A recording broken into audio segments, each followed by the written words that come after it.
साधारणतः 8 डिसेंबर 2008 ते 6 नोव्हेंबर 2009 या कालावधीमध्ये मी अर्थमंत्री म्हणून राज्याचा काम केलेलं आहे. ज्या वेळेला मंत्रिमंडळामध्ये परळी आणि बीड हा प्रकल्पाला 50% रक्कम देण्याच्या संदर्भातला प्रस्ताव मंत्रिमंडळाच्या बैठकीत आला, त्यावेळेला माननीय अजितदादा आणि मी आम्ही दोघांनी देखील त्याच्यामध्ये पुणे नाशिक रेल्वे प्रकल्पाला देखील अशाच प्रकारचं 50% फंडिंग आपण केलं पाहिजे ही भूमिका घेतली. त्यावेळेच्या मुख्यमंत्र्यांनी मान्य केली आणि 2 बजेट बिल मांडले. एक लोकसभेच्या निवडणुकीच्या आधी अंतरिम बजेट मांडलं आणि लोकसभेच्या निवडणुकीच्या नंतर अंतिम बजेट त्या ठिकाणी मांडलं. आणि त्यावेळेला अर्थमंत्री म्हणून भाषण करताना त्याच्यामध्ये या पुणे नाशिक रेल्वेच्या प्रकल्पाच्या संदर्भामध्ये देखील सरकारच्या रेकॉर्डवर हा सगळा मुद्दा त्या ठिकाणी आणतो. मुळामध्ये हा प्रकल्प जो होता पुणे हडपसर आळंदी चाकण मनसर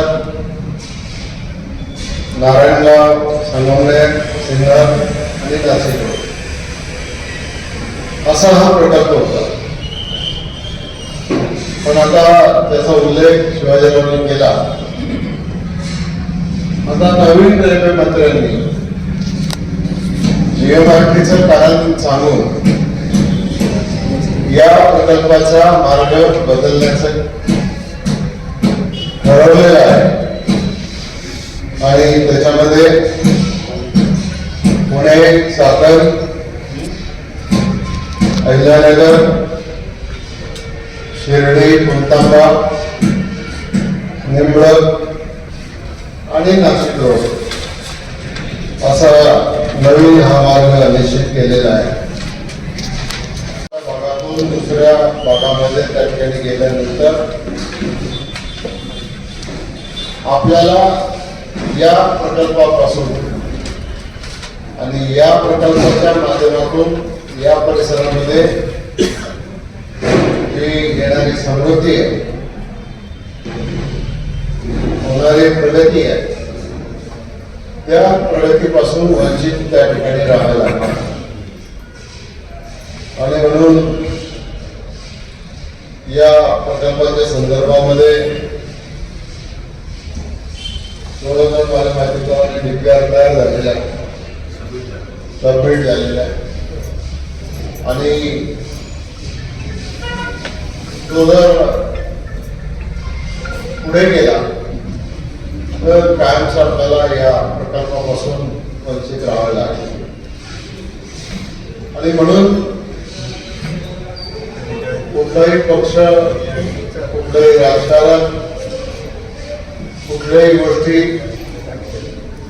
पुढे न आणता एकत्रितपणानं आपण सगळ्यांनी हा प्रकल्प आपल्या भागामध्ये कसा आला पाहिजे,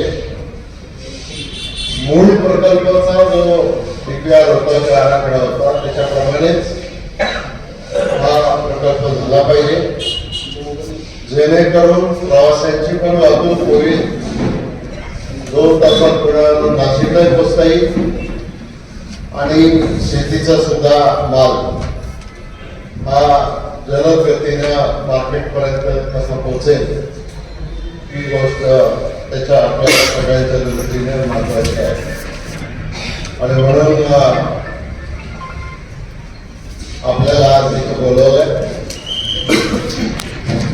आपण काय लगेच उद्या रस्त्यावर उतरून आंदोलन करणाऱ्या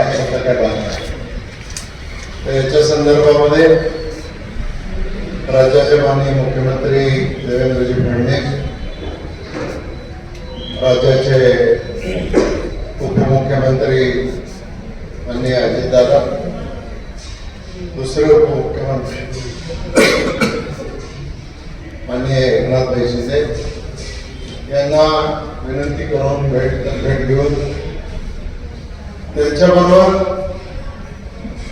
एक बैठक आपण त्याच्यामध्ये करू आणि ती बैठक झाल्याच्या नंतर त्यांना आपली ही जी रास्त मागणी आहे ती रास्त मागणी त्यांना समजून सांगण्याचा प्रयत्न करू. दिल्लीचे जे रेल्वे मंत्री आहेत त्या रेल्वे मंत्र्यांना महाराष्ट्रातले काही खासदार प्रभावी खासदार त्यांना घेऊन माननीय केंद्रीय रेल्वे मंत्री माननीय पंतप्रधान यांना भेटून आपली ही भूमिका त्यांच्या समोर मांडायचं काम आपण आगामी काळामध्ये सर्वजण मिळून करूया. आणि हे सगळं केल्यानंतर जर आपल्याला त्याच्यामध्ये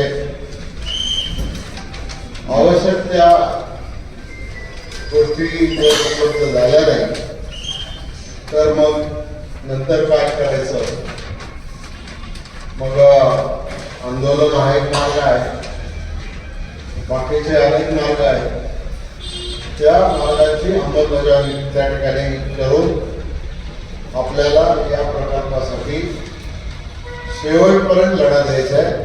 कारण हा काही फक्त कोणाच्या प्रतिष्ठेसाठी नाही, तर या भागातून जाणारे पॅसेंजर आज आपण पाहतो पुण्यापासून जर नाशिकला जायचं असेल तर किती तास आपल्याला लागतात.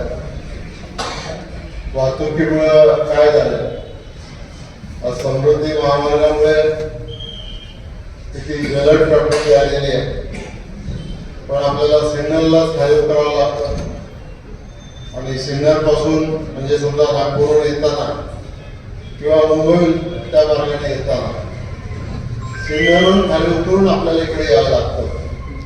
आणि म्हणून ते करण्याच्या ऐवजी हा प्रकल्प पूर्ण करण्याच्या दृष्टिकोनातून आपण सगळेजण एकत्रितपणाने प्रयत्न करू. आता फक्त 45 दिवसांमध्ये तुम्हीही बनू शकता प्रोफेशनल मेकअप आर्टिस्ट. तुम्हालाही प्रोफेशनल मेकअप आर्टिस्ट व्हायचे ते पण गव्हर्नमेंट सर्टिफिकेट सोबत. तर आज मी तुम्हाला घेऊन आले आहे समृद्धी मेकअप स्टुडिओ आणि अकॅडमीमध्ये.